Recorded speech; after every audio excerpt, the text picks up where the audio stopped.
Hi, Peter Salemi. You know, there's a reason why I believe that the Prime Minister, Justin Trudeau, wants NAFTA to fail. And the reason is simple. The election is coming up. And if NAFTA fails, guess who he is going to blame? Well, he's going to blame Donald Trump. Just like in the last election in 2015, he blamed everything on Stephen Harper and still does today. Everything that's wrong in Canada today, it's all Stephen Harper's fault. He didn't do anything. He didn't even know he's been in power for 4 years already. He didn't do anything. It's all Stephen Harper's fault. And when we get to the 2019 election, he's going to divert all of Canada's attention away from all the blunders and the idiocy and the stupidity that he has done over the past 4 years, divert everyone's attention and have everybody focus on Donald Trump. And we already see it in the CBC calling Donald Trump a bully during these negotiations.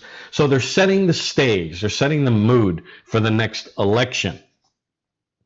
Now, I find it interesting that now, early in the NAFTA negotiations, Trudeau had a problem with the sunset clause of renewing the NAFTA agreement every 5 years, which is a good idea. The economy moves so fast. Everything changes very, very quickly in this modern age. Why not renew the agreement every 5 years? But he didn't like that. That was an obstacle for him. Now he's saying that Canada's culture needs to be preserved. Now, weren't you, Prime Minister, weren't you the one who said that Canada has no core identity or mainstream? Didn't you say that? And on top of that, your party promotes multiculturalism. So which culture do you want to preserve? The Sikh culture in Canada? The Islamic culture in Canada? The Pakistani, Russian, Indian, Hindi? Which one? Which culture do you want preserved? Now, it's obvious not the Anglo-French culture, which is the true culture in Canada, Canadian culture. That's the last culture on your mind. I've never seen a prime minister hate his own culture, his own people before, but that's the last culture on your mind. So which culture is the culture that you want preserved? Do you feel that the prime minister is just creating obstacles so NAFTA will fail? And therefore, if NAFTA fails, well, then in the coming election, he can blame Donald Trump for all the ills in Canada. And it's not his fault. He didn't do it. It's all Donald Trump's fault. And what's interesting, I find, is that the Conservatives, with Andrew Scheer, are agreeing with him on this point. And they, along with with Justin Trudeau, they all want to ride this anti-Trumpism in Canada that's happening in Canada, which is not too big.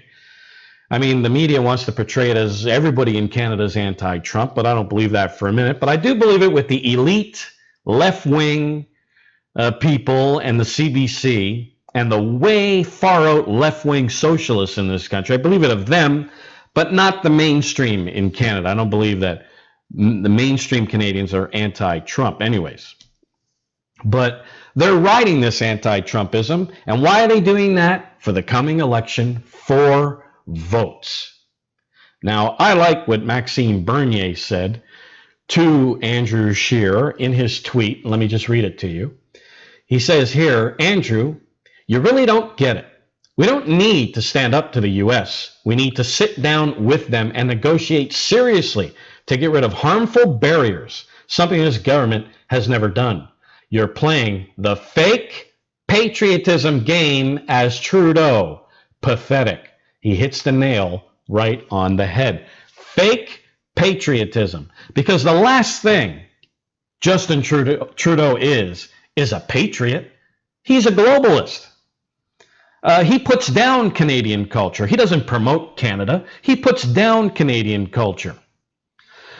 He is bringing in foreigners to replace Canadians. Patriots don't do that. He's not a patriot. This is fake patriotism that these people are riding so they can get votes to get re-elected once again. So this prime minister is risking our economy, our jobs so he, the soy boy, girly man prime minister, can be reelected once again. How sad.